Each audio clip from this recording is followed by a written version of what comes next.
Pojok Harmoni Inspirasi Praja IPDN. Let's to Talk bersama saya Praja Muda Putri Andi Mulya Utari Akbar bersama dua narasumber kita di podcast perdana Kampus IPDN Sulawesi Selatan. Ada Kak Ismail dan juga Abang Rodo Widodo. Hai. Nah, mungkin bisa nih Kak, perkenalan dulu sedikit tentang kalian, mungkin dari jabatan atau kalian dari kontingen mana?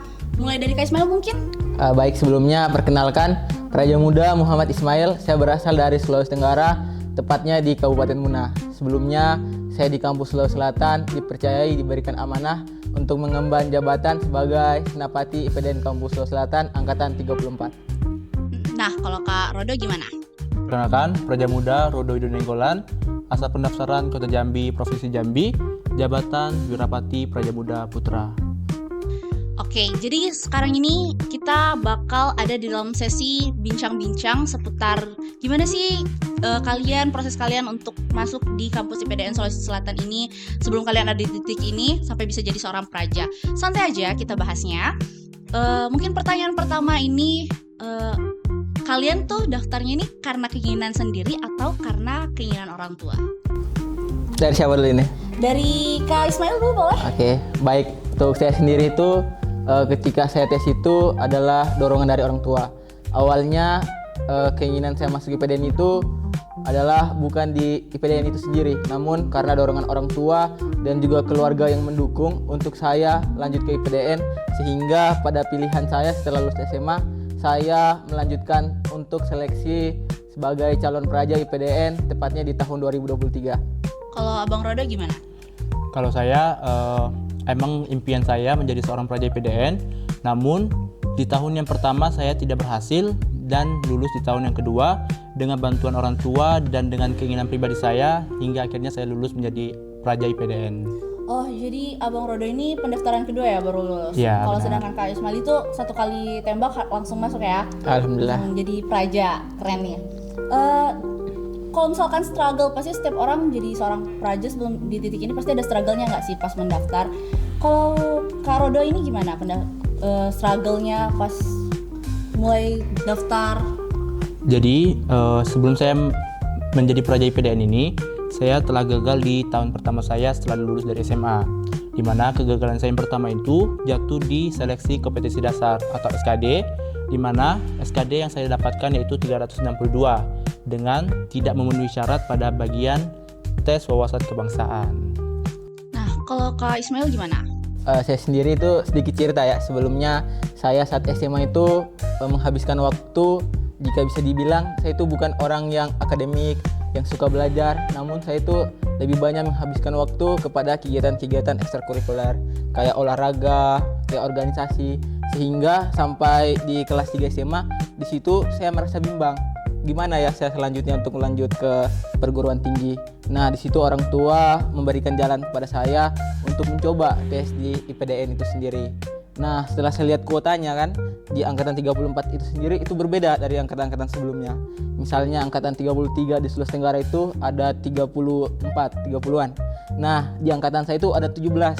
Bisa bayangkan di 17 itu tentunya persaingan karena kuotanya sedikit itu semakin ketat, semakin tinggi, sehingga banyak orang yang sangat kurang percaya sama saya karena SMA saya itu saya habiskan waktu saya itu bukan untuk belajar tapi untuk kegiatan olahraga yang misalnya kita balik ke tes IPDN itu kayak kurang relate karena IPDN itu bukan hanya olahraga tapi harus akademiknya juga yang mumpuni, sehingga keluarga bahkan teman-teman saya itu kurang percaya sama saya apakah saya bisa lolos gitu, sehingga saya itu tes IPDN awalnya hanya coba-coba. Namun ketika saya sudah mulai belajar untuk mempersiapkan diri, ternyata saya sadar harapan orang tua saya tinggi untuk saya masuk ke IPDN. Jadi yang awalnya coba-coba berubah jadi bentuk tanggung jawab saya untuk membanggakan kedua orang tua. Selama kalian jadi seorang praja nih, ada nggak pernah perasaan kayak kenapa sih harus daftar IPDN dulu? Kenapa nggak sekolah biasa aja? Kenapa nggak kuliah aja? Setiap hari pakai seragam, setiap hari bersiklus, ada nggak kalian ngerasain kayak gitu sampai di titik saat ini? Jadi di tahun pertama saya menjadi seorang praja, saya bingung dengan pakaian yang harus saya gunakan itu itu aja terus, dimana pakaian dinas harian yang selalu saya gunakan, dimana di situ saya selalu setrika, braso, dan semir sepatu.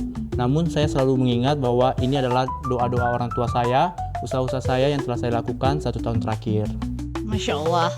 Kalau Kak Ismail sendiri gimana? Kalau saya berbeda dengan Rodo, karena sebelumnya itu di Sulawesi Tenggara Kabupaten Buna sendiri purnanya sudah banyak, dan juga saya sering melihat praja-praja ketika datang sekolah. Wah, saya lihat pakaiannya keren, sehingga jika saya nantinya apabila diberikan rezeki saat masih SMA, jadi itu adalah sebuah kebanggaan. Jadi ketika saya melihat orang ingin berpakaian, saya ingin seperti itu, sehingga ketika saya mendapatkannya justru itu kebanggaan bagi diri saya sendiri, bukan justru menjadi beban seperti itu. Oke. Nah, kalau misalkan pas pendaftaran nih, kan angkatan kita paling sedikit kan? Tuh. Tadi kalau misalkan Kak Ismail tuh udah cerita ada rasa minder. Kalau Kak Rodo sendiri gimana? Jadi di Kota Jambi, Provinsi Jambi itu telah dibagikan kota sebanyak 11. Namun kota 11 tersebut tidak menjadikan saya sebuah bisa dikatakan membuat diri saya minder, tapi menjadikan saya lebih bersemangat lagi dalam belajar, dalam berlatih, dan terus semangat untuk menggapai di kota yang 11 tersebut. Jadi penasaran sama tips and trik kalian untuk menghadapi pendaftaran. Mulai dari Kak Ismail dulu mungkin. Oke, baik. Sebelumnya ini mungkin sedikit pesan juga ya. Apabila yang nonton ada dari siswa SMA yang ingin lanjut ke IPDN, saran kakak, apapun kuotanya meskipun sedikit, karena satu prinsip yang kakak pegang, misalnya kuotanya cuma 2, maka pastikan 2 itu adalah nama kalian, adalah nama kita yang tes, sehingga jumlah kuota itu bukan dijadikan tekanan, namun dijadikan sebuah tantangan, sehingga harus butuh persiapan ekstra, butuh pembelajaran ekstra, sehingga ketika nantinya saat tes, maka proses itu pasti tidak akan mengkhianati hasil gitu. Kalau Abang Rodo sendiri gimana? Ini kalau misalkan struggle-nya menurut Abang Rodo di tes yang keberapa nih? Tes yang mana nih yang paling menurut struggle, SKDK atau kesehatan pertama, kesehatan kedua? Yang kita ketahui bahwa di tes seleksi penerimaan calon praja IPDN itu tes yang sering memakan banyak korban itu adalah di seleksi kompetisi dasar tersebut, mulai dari tes wawasan kebangsaan, tes intelijensia umum, dan tes kepribadian. Nah, saya terus belajar setiap harinya di les online maupun les offline dengan cara belajar pagi hari dan belajar malam hari, hingga saya mendapatkan hasil yang cukup memuaskan. Puji Tuhan, saya mendapatkan hasil 436. Masya Allah, banyak banget ya motivasi hari ini. Nah, mungkin untuk pertanyaan terakhir, kalau misalkan kalian dikasih kesempatan untuk mengulang masa lalu, apakah kalian akan tetap memilih jalan ini atau kalian akan pilih jalan lain? Siapa dulu ini, Rodo atau siapa? Abang Rodo dulu boleh. Oke, mungkin menurut saya akan tetap memilih Institut Pemerintahan Dalam Negeri saya tetap memilih Institut Pemerintahan Dalam Negeri sebagai lanjutan sekolah saya dari sekolah menengah atas. Karena apa? Karena kita ketahui bersama, telah banyak purna-purna praja IPDN yang berhasil baik di tingkat pusat, pemerintahan provinsi maupun pemerintahan daerah. Jadi ini menjadi suatu penyemangat saya dalam menjalani siklus kehidupan di Institut Pemerintahan Dalam Negeri ini. Kalau Kak Ismail sendiri? Nah, sebelumnya itu saya dari kecil itu punya keinginan untuk menjadi orang besar, menjadi pemimpin. Nah, ketika saya masuk IPDN, ternyata relate bahwa sebenarnya IPDN itu kadar untuk menciptakan seorang untuk dibina ketika nanti menjadi pemimpin-pemimpin bangsa ini. Sehingga meskipun waktu diulang, saya rasa pilihan saya sudah pas dengan jati diri saya, dengan jiwa saya, dan juga sesuai untuk jalan saya menggapai cita-cita saya, sehingga IPDN ini saya rasa adalah sekolah yang pas untuk menjadi tangga, untuk menjadi tempat yang membentuk saya agar meraih impian saya semasa kecil dahulu. Oh, jadi nggak ada penyesalan sama sekali masuk di kampus ini? Tentu tidak ada. Orang-orang tuh kan pernah bilang kalau misalkan masuk di lembaga pendidikan tuh kayak boring nggak sih? Kayak kita ngabisin waktu pendidikan, sedangkan orang-orang tuh di luar seumuran kita lagi have fun buat jalan-jalan. Kalian ada nggak sih rasa iri sama itu? Kalau misalkan kalian lihat story teman-teman kayak lagi di mall, sedangkan kita mau menza kayak gitu. Sebenarnya kalau saya sih tidak merasa iri dengan rekan-rekan saya yang kuliah di universitas biasa. Karena saya yakin bahwa setiap orang itu memiliki nantinya. Namun saya yakin saya memilih kampus Institut Pemerintah Dalam Negeri ini dengan beraneka ragam rekan-rekan dari Aceh sampai Papua. Itu tadi, jadi membuat saya tidak merasa iri karena keberaneka-ragaman yang ada di Institut Pemerintah Dalam Negeri ini. Nah, kalau Kak Ismail sendiri gimana? Ada nggak rasa iri lihat-lihat teman-teman kalau misalkan kita lagi siklus, mereka lagi jalan di mall, lagi sibuk ngafe? Baik dari saya sendiri itu saya memiliki sudut pandang berbeda mungkin, bukan rasa iri. Justru saya rasa ini adalah sebuah kebanggaan.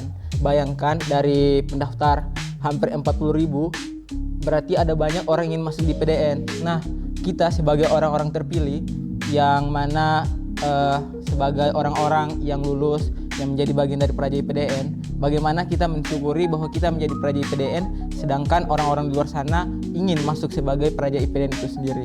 Saya rasa justru kebalikannya, orang-orang ingin masuk ke kita sebagai bagian dari kita sebagai Praja PDN, sehingga kita sebagai Praja PDN itu tidak boleh iri. Justru ini jadikan kita sebagai sebuah kebanggaan, sebagai sebuah hal yang jadikan motivasi kepada kita bahwa kita ini adalah kader pemimpin masa depan, dipersiapkan sebagaimana berbeda dengan orang-orang di luar sana. Kita digembleng, kita ditempa, kita dibina, kita dipersiapkan sehingga dalam siklus keseharian kita meskipun susah, meskipun berbeda daripada kebanyakan orang, saya yakin dan saya percaya bahwasannya ini adalah jalan dipersiapkan untuk menjadi kader atau pemimpin bangsa masa depan.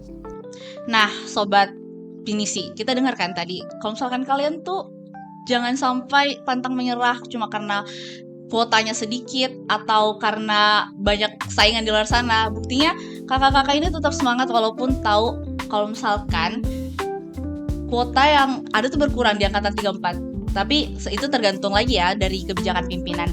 Nah, kita lanjut lagi nih pertanyaannya. Mungkin kalau misalkan Kak Rodo ini awal masuk di sini ada nggak culture shock? Oke, mulai masuk di IPDN ini, culture shock yang pertama kali saya rasakan yaitu adalah bangun pagi. Di mana bangun pagi pukul 4.30 itu kita sudah bangun. Setelah itu dilanjutkan dengan aerobik, dilanjutkan dengan pembersihan diri dan dilanjutkan dengan mensa pagi.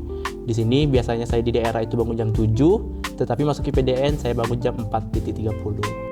Kalau Kak Ismail sendiri ada nggak culture shocknya? Karena tadi kalau misalkan didengar ceritanya nih kayak udah siap banget jadi praja. Ada nggak? Jadi sebelumnya sebelum masuk IPDN itu kebetulan ada keluarga saya yang juga seorang praja, sehingga sebelum masuk saya sudah tanya-tanya dulu.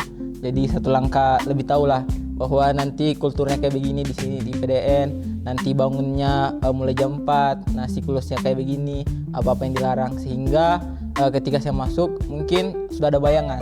Namun ketika masuk tentunya pasti ada beberapa hal yang membuat perbedaan ketika di luar kampus dengan ketika menjadi bagian dari Praja PDN. Apa itu yang saya rasa? Pertama, ketika hidup berasrama. Karena saya sekolah negeri yang mana bukan sekolah asrama, ketika saya asrama satu wisma bersama orang-orangnya dari berbagai daerah, dari Aceh, dari Kalimantan, Sumatera, Papua, sehingga di situ saya merasakan suatu kekayaan budaya dari Indonesia itu sendiri. Saya justru bukan kaget, justru saya merasa terkesan ternyata Indonesia sekaya ini loh gitu.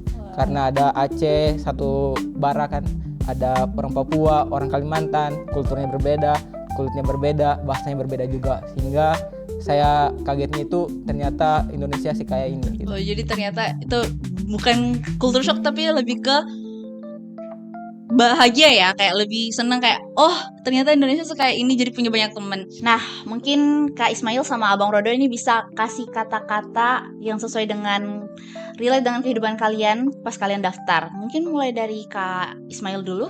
Baik, jadi satu hal mungkin ini yang saat saya tes ini yang saya pegangkan, bahwasannya saya yakin, saya percaya bahwa sebuah hasil yang besar itu tidak dapat diraih dengan usaha yang kecil. Jadi perbesar usaha, niscaya hasil yang besar dapat diraih gitu. Nah, kalau dari Bang Roda sendiri gimana? Satu kalimat yang selalu saya pegang dalam setiap saya tes, semua orang pernah gagal. Sebagian mungkin menyerah, sebagian bangkit kembali. Itulah makanya ada pecundang dan ada pemenangan. Saya tunggu kalian di Lembah Manglayang. Oke, buat Sobat Pinisi, ini adalah podcast perdana. Jadi kalau misalkan kalian punya saran untuk perbaikan-perbaikan kita ke depannya dan tema-tema yang harus dibahas, jangan lupa untuk drop di kolom komentar. Pinisi Talk, Pojok Harmoni dan Inspirasi Praja IPDN. See you in the next video. Bye-bye.